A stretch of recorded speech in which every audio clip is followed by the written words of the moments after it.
Hey there, everybody. Thanks for joining me for another one-man review. Today, I'll continue on my exploration of the Complete Crepa, the collection of Guido Crepax's work that Fantagraphics is putting out. Really grateful for this. His work's amazing, and it's nice to get them in these big, this is big, the size of my forearm.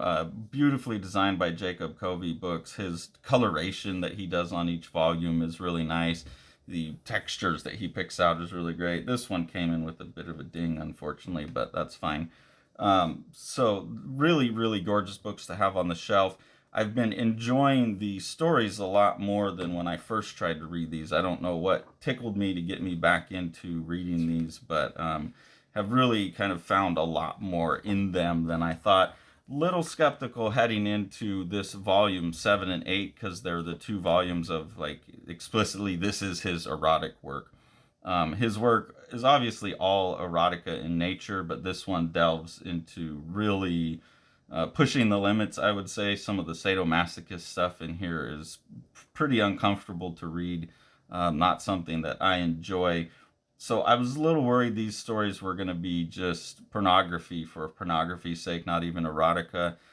There is an element of that more in these stories than anything else, but there's still some interesting stuff going on. I have to be a little bit more careful with how I flip through the books and whatnot, but I think there's still some stuff worth talking about. So the first story in here is called Story of a Story. This is a story post Phil disappearing. So this is in 1981, and Phil has just disappeared out of Valentina's life, and so she's struggling with that, feeling lonely, and she's going through an identity change of sorts that gets sorted out when Phil comes back. There's a story in the previous volume where the girl Effie kind of encourages Valentina to get her hair back to her normal style. But in this one, Valentina is reading a book, blanking on the author's name, but it's an actual erotic piece of literature called The Story of an Ear, I think. And that's being kind of doubly critiqued in this. It's a strange format where Valentina's just read it. She's now going back and, like, imagining herself as all the characters in the book, switching places so she can kind of imagine being this kinkier version of herself. And she's using that to go through her own psychology. But while she's doing it, you're also getting the story that's in the book. So it's kind of a retelling of the story. It's kind of an adaptation of whatever erotic book Crepa was reading to base this on. But it's also very much a Valentina story and delves into Valentina's psychology. So it's weird where it's like an adaptation, a critique, kind of a news story that ties into the rest of the Valentina stuff. And then you get the sense that some of this is Crepa working out, his own feelings about this material. So it's a pretty layered for, a piece of erotica. Like, he really goes out of his way to make sure it's formally compelling piece of work. And I appreciate that. But I think especially most interesting is in the emotional character arc of Valentina, someone who was, like, sexually abused early on in the story arc in a kind of a fantastical way where these underground creatures have kidnapped her and sexually abused her, trying to make her like their Madonna figure almost. She's been dealing with the repercussions of that throughout all the strips, aging in real time. She's now lost the love of her life and is going through a real identity crisis. And she's changing her hair in this sequence to try and imagine herself as one of these characters, Victoria. And she really is changing into this Victoria character and lives that life as Victoria in juggling these romances in the previous volume between Bruno and Effie while Phil is gone. So there's a lot there that's actually pretty meaty from the overall story of Valentina.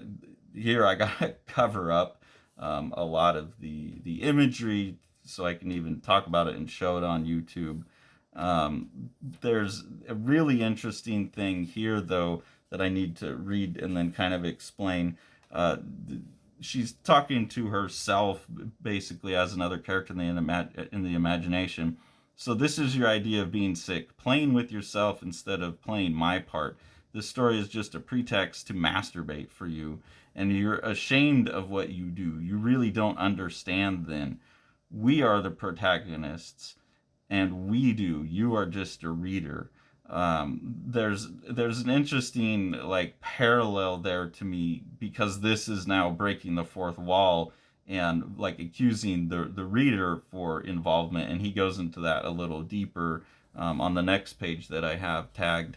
And it's really interesting. This makes me think of another Italian artist, a conceptual artist that was working in 1972. This story is told in 81. But there's a piece called Undertone by the artist Vito Acconci, who was a performance artist, conceptual artist. And in 1972, he did this video piece where he's sitting at a table staring at a camera, and the way his shoulders are moving, it looks like he's fondling himself under the table. And he's explaining his own fantasies to what he's imagining to the camera. So at first there's like this voyeuristic thing, but then he starts talking to the audience, and like the fact that you're watching me is like part of the fun here and stuff. And so it's this really strange, uncomfortable video. I wound up writing a report on it when I was in college. So that's why this kind of struck me as the same. And given how aware Crepax seems of the art scene at the time, like the actual blue chip fine art scene, I kind of wonder if there's not a bit of Vito Acconci in here as like a fellow Italian artist who dealt a lot with erotic material. So just an interesting parallel. And then you get at the end of the story. This is the last page. I can't show you the page before, but there's a quote from there that implicates the audience in this, which I think was really interesting, that says, "I feel so detached from this story now. I don't even understand what it means. The only reason I don't flee, like quit reading it, is my morbid attraction to oddity." And I felt really damned by that, because while I was reading the story, there's like some pretty brutal S&M stuff in here that definitely does not interest me. It like literally grosses me out reading it. People cracking eggs with their ass and blowing air up their assholes and like weird stuff like that. If you want to do that, fine, be safe. Just not for me. And that like the only reason I don't flee is my morbid attraction to oddity is kind of like how I felt about Crepax's work all along. It's so strange and so singular, and he does so much fascinating things with comics and rhythm and just beautiful imagery that I love and I want to see for the singularness of it. But then the material, at least before I really took this deep dive in, just seemed like this isn't the material I really want in my house. But I kept going for that attraction to oddity. So I felt really called out by that. And he's kind of explaining the psychology of perversity then in there, that it's the oddity that's keeping the people going. And then you have the characters here saying, and now we have to dress up, because if it was all for real, they would take us to jail. And he's acknowledging there that, like, look, I wouldn't do this stuff in real life. Like, here we're just delving into fantasy, sort of. There's like the same thing Alan Moore had about the Lost Girls. You can't hit it with like child pornography charges because it's drawings of kids or whatever. That doesn't make the material any less comfortable or grotesque, but it's an argument that can be made. So I think that this one, even though the sexual material in it was pretty uncomfortable for me, is a really sophisticated piece of formal structuring in terms of the writing, and his formal art tricks play all throughout it. So that was very cool. The other two stories in this book are both Emmanuel stories. I didn't know anything about this, but apparently this is a very famous piece of erotic literature, and there was a movie made about it. It just happened that the movie popped up in something else I was reading as well. I was reading the Shigeru Mizuki History of Japan, and he talks about the Emmanuel movie coming out and being part of the sexual revolution. So very famous pieces of erotic literature here as well. This first one is illustrated in 1978. I don't know the original material, so I can't really comment on the relationship to the original material. That's kind of the same about the Story of a Story. I've not read the story he was commenting on, so I feel a bit of an outsider in those regards. But this one just seems to be a story of a woman like becoming sexually free, trying relationships with men and women, and then polyamorous relationships. Uncomfortable inclusion of children in a lot of these materials, where you really see someone, again, I think it's the psychological exploration of someone who, like, deviation is from social norms is part of the kink. Like, it's not whatever particular thing you're doing, it's just as long as you're doing something that people would judge as inappropriate is a kink for some people. There within that, there's a lot of really beautiful art and some very interesting like spreads, which is not something I'm familiar with in the rest of Crepaw's work. He's usually like packing pages with panels and stuff like that. So to have these really big kind of spreads and open compositions like this is interesting. Seeing him working in a different mode, like a piece like this, very fashion magazine oriented, is really, really interesting to me. Really cool to see him operating in a different mode. And it gives a more sprawling feel to the story as she's traveling around meeting lots of groups of different people to explore her perversions with. The Emmanuel character seems mostly interested in females, but she's going to be learning how to find sexual pleasure with males as well, I guess. A lot of that's in effort to make her way to some girls that she's interested in, including Marie Anne, who is a 13-year-old. So they start to involve children in the story, and that gets pretty uncomfortable as a reader. You're also introduced to a gal named B, someone else that the Emmanuel character, this is Emmanuel and this is B, they have a relationship as well. In the second, Emmanuel, the anti-virgin, then this is done much later in Crepaw's career. This is in 1990. You have Emmanuel, and I took it basically as this one. She's on a quest, or someone's like kind of manipulating her, promising her things. Again, I'm not so familiar with the original story on these, so some of the surreal ways that he treats the flow of the narrative made it a little confusing for me. But it seems like she's someone who's only been engaged in lesbian affairs her whole life, and even though she has a husband, I think.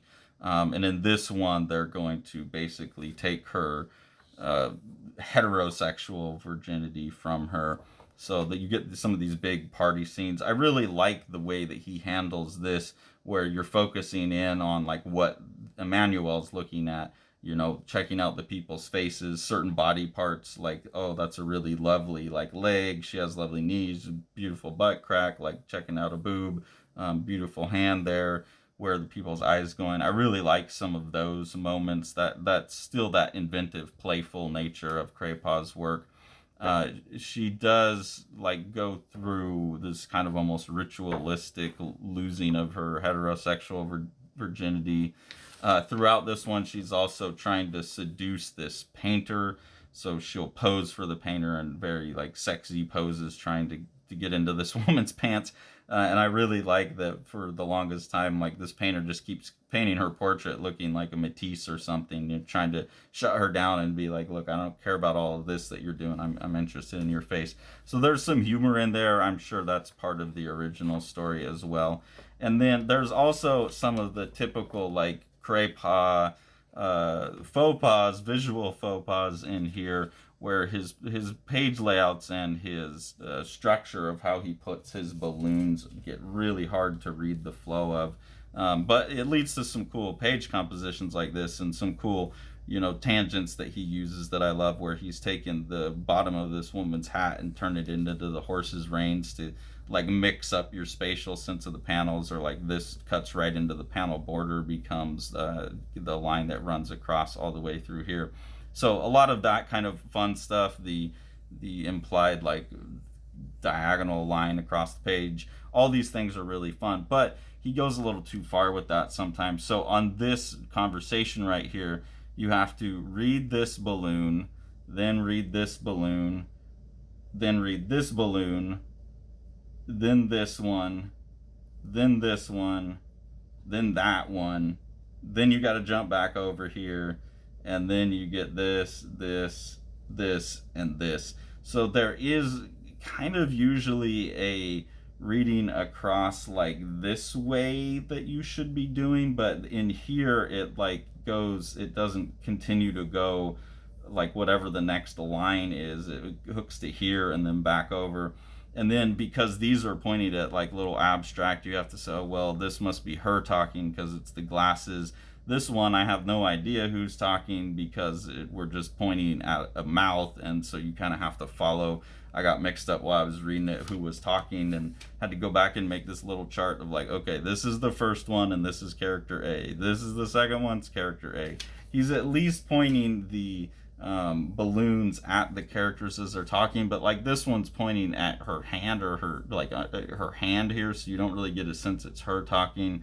It could be coming from these mouths over here. That's one of the biggest problems that persists throughout all of Crepax's work, is he is so playful with his page layouts that like reading order be damned a lot of times, and he usually tries to give arrows and stuff to show what's going on, but in pages like this you just kind of got to figure out it's a bit of a mess. So this volume, probably not my favorite one. There's still a lot to enjoy in it. I was very impressed with the story of a story, like how nested of meta of a structure that was on that one. The two Emmanuel stories are more straightforward. They're kinky still, they're uncomfortable with the kind of inclusion of young children in it, but less sadistic than the story of a story. So it's a bit split like this. For the most part, the sections where they're dealing with adults in this is the more comfortable read for me. But the story of a story is the more kind of structurally interesting one. So there's one more volume of the erotic stuff to get out of the way, and then I don't know, because they haven't finished the last, I don't know if it's going to be 10 or 12 volumes. They changed what they've said about that. I think it's 10 volumes now that they're planning, that they're talking about in the back of the books. I also really like when Jacob Covey is always picking these colors really well for turning the line art into color. It's too bad that we can't get some more of that, because I really like how he's treating the art. I would love to see some of this stuff colored. So I don't know. I guess it's going to be a 10 volume. Oh no, they've changed. They're not saying in the back anymore how many there's going to be. It just says what the next one's going to be. But anyway, 12 volumes. Okay. So we are looking forward to 12. So I look forward to the next volume coming out from this. I'm going to read the 8th one, and then I look forward to volume 9. I'm very curious to see at what point do we quit getting Valentina material at all? What are some of these other stories that aren't couched into the erotica? I'm very curious to see what is still left to collect. I feel like I've got a pretty full vision of the Valentina story. I do think there needs to be some bit about whatever happens with her son, because he seems like this Christ-like figure for the Subterraneans. So there's still some stuff I'm wondering about, but the way that they've pieced it all together reveals itself pretty sensibly. Like the story of a story technically happened before the stuff in volume 7 and would have been helpful, but the stuff in volume 7 also made the understanding of what was going on in this one more potent. So I think whoever is curating these is doing a pretty good job, and I get why they're doing it the way they're doing it, even though my preference is always to be able to read things perfectly chronological. So really enjoying these and looking forward to all the forthcoming volumes. The Eisner nominated The Strange Death of Alex Raymond by Dave Sim and myself. This is a gorgeously illustrated and designed book. Dave doing most of the illustration. Amazing compositions throughout. What Dave is doing is he's recording his obsession with the death of master cartoonist Alex Raymond behind the wheel of Stan Drake's car when they got into a car crash. The best description of the book that I've heard is that it's like understanding comics with pages like this, mixed with something like From Hell, when you get into the theories about what actually happened with the car crash. And then with Sean on production, it's just one of the most gorgeously printed books you could get a hold of.